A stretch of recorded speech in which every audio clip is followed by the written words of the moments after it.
Mahalakshmi, law college student, Trichy. ஆனா Pudukkottai native. சொல்லுங்கம்மா. என்னோட கொஸ்டின் வந்து மத நல்லிணக்கத்தை பத்தி சொல்லுங்க. ஹிந்துஸை பொறுத்த வரைக்கும் சர்ச்சுக்கும் போறாங்க, நாகூர் தர்காவுக்கும் போறாங்க. என்ன பொறுத்த வரைக்குமே சர்ச்சுக்கு நான் போயிருக்கேன், தர்காவுக்கும் போயிருக்கேன். சின்ன வயசுல போனதுனால உள்ள விட்டாங்களா இல்லையான்றது எனக்கே தெரியாது. ஆனா போயிருக்கேன் நான். அப்படி இருக்கிறப்ப முஸ்லிம்ஸ் மட்டும் ஏன் சர்ச்சுக்கோ இல்ல தர்கா இதுக்கு கோவிலுக்கோ போறதில்ல? அதை பத்தி நீங்க என்ன நினைக்கிறீங்க? இல்ல குரான்ல போக கூடாதுன்னு சொல்லிருக்கீங்களா? இது இந்த நிகழ்ச்சி ஏற்படுத்தணும்னு எனக்கு வந்த டவுட் கிடையாது. இது எனக்கு எப்ப விவரம் தெரிஞ்சிச்சோ அப்பவே வந்த டவுட் இது. அப்புறம் விஜய் டிவிக்கு ஒரு வேண்டுகோள். இந்த எபிசோட் வந்து 57 வீக்ஸா போயிட்டு இருக்குன்னு சொன்னாங்க. நான் வந்து ஆனா 10 எபிசோட் தான் பாத்திருப்பேன். ஏன்னா காலேஜ் கிளம்புற டைம் அது. ஒரு சண்டேல இத போடலாம் இல்லையா? இத நான் கேட்க போனா ஃப்ரைடே வந்து ஹோலிடே, அதனால போடுறோன்னு. இந்த ப்ரோக்ராம் எங்களுக்காக ஏற்படுத்திட்டு இருக்கிறப்ப ஹோலிடே எல்லாம் கொஞ்சம் பாக்காதீங்க சார், சண்டே போடுங்க சார். That's all. அதாவது அந்த ஹோலிடேங்கிற காரணம்லாம் கிடையாது. சண்டையில 2 மடங்கு கட்டணும். வெள்ளிக்கிழமை எவ்வளவு பணம் கட்டணுமோ அது டபுளா கட்டினா தான் சண்டையில போட முடியும். விளங்குதா? அன்றைக்கு வந்து எல்லா நிகழ்ச்சிகளுக்குமே ரேட் அதிகம். அதனாலதான் வெள்ளி தேர்ந்தெடுக்கப்பட்டுச்சே தவிர வேற ஒரு நோக்கம் கிடையாது. சரி, கேள்விக்கு வந்துருவோம். அவங்க என்ன கேள்வி கேட்கிறாங்கன்னா, முஸ்லீம்கள் வந்து நம்ம பார்த்த வரைக்கும் கோயிலுக்கு வந்து வழிபட மாட்டேங்கிறாங்க, சர்ச்சுக்கு வர மாட்டேங்கிறாங்க.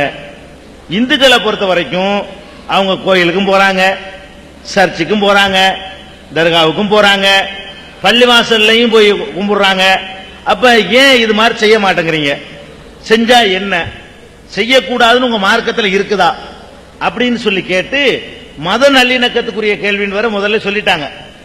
ஒரு விஷயத்தை நம்ம விளங்கிக்கிறனும், எந்த ஒரு மனிதனா இருந்தாலும் அவன் ஒரு கொள்கை ஏற்றுக்கொண்டான்னு சொன்னா அதை 100% நம்பணும். சும்மா வாயினால ஒன்றை ஏற்றுக்கொண்டதற்கு முரணாக அவன் நடக்கக்கூடாது. நடந்தான்னா அவன் நம்பலன்னு அர்த்தம். ஒன்றை நம்ம ஏற்றுக்கொண்டோம் சொன்னா அதுக்கு விசுவாசமாக, அதுக்கு நம்பிக்கைக்குரியவனாக ஒவ்வொருத்தனும் வாழணும் என்பது எல்லாரும் ஏற்றுக்கொண்ட உண்மை. இப்ப உதாரணமா திராவிட முன்னேற்ற கழகம் என்ற ஒரு கட்சியில இருக்கக்கூடியவர் இருக்கிறார்னு வச்சுக்கிறோம். அதிமுகவுடைய ஒரு பொதுக்குழு கூட்டத்துக்கு போவார்? அவரு போக மாட்டார். ஒரு அதிமுகவில் இருக்கக்கூடியவர் வந்து திமுகவில் வருவார்? வரமாட்டார். ஏன்னு கேட்டா அவர் ஒன்றை நம்புகிறார், அது சரி என்று நம்புகிறார். அவர் ஒன்றை சரி என்று நம்பும் பொழுது அவருடைய நம்பிக்கை பிரகாரம் இன்னொன்று சரி இல்லைன்னு ஆகுது. அப்படிங்கிற நேரத்தில் ஒரு பிடிப்போட ஒரு கொள்கையில் இருக்கணும். இது எல்லாரும் விரும்பக்கூடிய ஒரு தன்மை, நல்ல தன்மை. இது நம்ம என்ன நினைக்கிறோம்?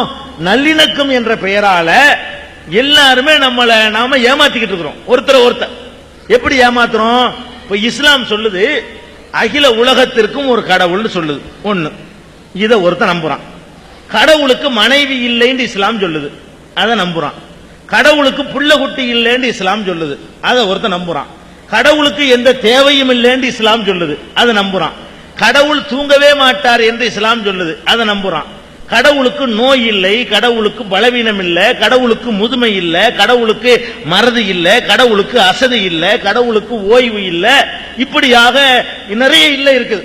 நிறைய மனிதனுக்கு இருக்கிற பலவீனங்கள் எல்லாம் கடவுளுக்கு இல்லை அப்படின்னு நம்புறது இஸ்லாம். இதை ஒருத்தர் நம்பின பிறகு கடவுளுக்கு மனைவின்னு இதை போய் எப்படி நம்ப முடியும்? கடவுளுக்கு தேவைங்கிறத ஒருத்தர் எப்படி நம்ப முடியும்? இதை நம்புனா அதை நம்ப கூடாது. இன்னும் சொல்ல போனா இந்துக்களுக்கு நான் சொல்லுவேன், நீங்க கடவுள்னு ஒருத்தர் இருக்காரு, அவர் வந்து தூங்குவார்னு நினைக்கிறீங்க பெரும்பாலான மக்கள். அதனாலதான் சுப்ரபாதம் பாடி கடவுள் வந்து எழுப்பிதான் நம்ம என்ன செய்யறோம்? வழிபாடு செய்யறோம். அப்ப கடவுள் தூங்குவாரு, அவரை எழுப்பணும். கடவுளுக்கு பிள்ளைகள் இருக்கிறாங்க, சிவன்கிற ஒரு கடவுள் இருக்கிறாரு, அவருக்கு முருகன் ஒரு பிள்ளை, அவருக்கு விநாயகர் ஒரு பிள்ளை, இப்படி எல்லாம் இருக்கிறான்னு நம்பக்கூடியவங்க பிள்ளையே இல்லைன்னு சொல்லக்கூடியதை வந்து நீங்க நம்பலன்னு தான் அர்த்தம். அதாவது உள்ளத்துல இல்லாத ஒன்றுக்கு நீங்க வழிபடுறீங்க. நீங்க உண்மையிலேயே நீங்க இதை நம்புனா ரெண்டு முரணானது.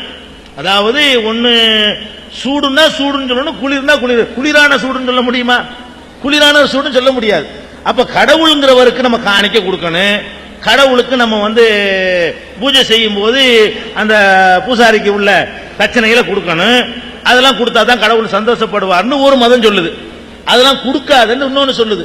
இதை நம்புனா அதை நம்ப முடியாது, அதை நம்புனா இதை நம்ப முடியாது. எந்த ஒரு கொள்கையிலையும் ஒரு பிடிப்பு இருக்கணும்.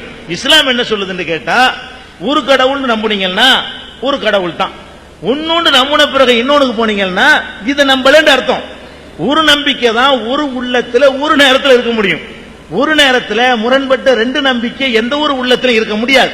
அதனால இஸ்லாம் என்ன சொல்லுதுன்னா, இதுல உங்களுக்கு நம்பிக்கை இருந்தால் இதில் உறுதியாக இருங்கள், அதுல உங்களுக்கு நம்பிக்கை இருந்தால் அதுல உறுதியா இருங்கள். அப்ப இந்து மதத்தினுடைய கரெக்ட் நம்ம நினைச்சோன்னு வைங்களேன், அதுல உறுதியா இருந்து காட்டணும், அதான் நல்லது. அதுலதான் நம்பிக்கை வச்சுக்கிட்டு நம்பிக்கை இல்லாத ஒன்றை நம்ம ஏன் ஏத்துக்கணும் அப்படிங்கிற மாதிரி வந்துருது. அதனால இஸ்லாம் என்ன சொல்லுதுன்னா, எந்த ஒன்றுலையும் பிடிப்போட உறுதியோட இருங்க. இதனால எல்லாம் நல்லிணக்கம் ஏற்படாது. எதனால? இவருடைய வழிபாட்டை போய் அவர் செஞ்சதுனால, அவர் வழிபாட்டை போய் இவர் செஞ்சதுனால எல்லாம் நல்லிணக்கங்கள் ஏற்படாது. எப்ப நல்லிணக்கம் ஏற்படும்? இவர்கள் கொள்கை இதுதான், இப்படிதான் இவங்க நடப்பாங்க, அதை நம்ம அங்கீகரிச்சுக்கிறோம். அவர் அப்படித்தான் நடப்பாரு, அதை நம்ம அங்கீகரிச்சுக்கிறோம். இப்ப சண்டை வராது, சச்சரவு வராது. முஸ்லீம் இப்படிதான் வழிபடுவார், கிறிஸ்துவர் இப்படித்தான் வழிபடுவார், இந்து இப்படித்தான் வழிபடுவார் புரிந்து கொண்டு ஒவ்வொருத்தரும் அடுத்தவருடைய வழிபாட்டு முறைகளை விமர்சிக்காமல் குறை சொல்லாமல் இருந்து கொண்டாலேயே நல்லிணக்கம் உண்டாயிரும். நம்பிக்கை இல்லாத ஒன்றை செஞ்சா நம்மளை ஏமாற்றிக்க கூடாது, நடிக்க கூடாது. அதனால இஸ்லாம் என்ன சொல்லுதுன்னா, ஒரு கடவுளை மட்டும்தான் நீ வணங்கணும்னு சொல்லிடுது. லா இலாஹ இல்லல்லாஹ்வுக்கு அர்த்தம் தான். லா இலாஹ இல்லல்லாஹ்வுக்கு அர்த்தம் என்னன்னு கேட்டா, வணக்கத்திற்கு வழிபாட்டுக்கு சொந்தக்காரன் அல்லாஹ்வை தவிர யாரும் இல்ல, ஒரே ஒரு கடவுள் தான். இதை நம்புனா இதை நம்புங்க, இதை நம்பலன்னா எதிர்க்காம அங்கீகரிச்சுக்கிட்டு இருந்துருங்க. பல கடவுள் உள்ளவங்களை அவங்க செஞ்சுட்டு போறாங்க, நம்ம சும்மா இருந்துடணும், நம்ம செய்யறத நீங்க சும்மா இருந்துடணும். இப்ப நல்லிணக்கம் தன்னால ஏற்பட்டுரும்.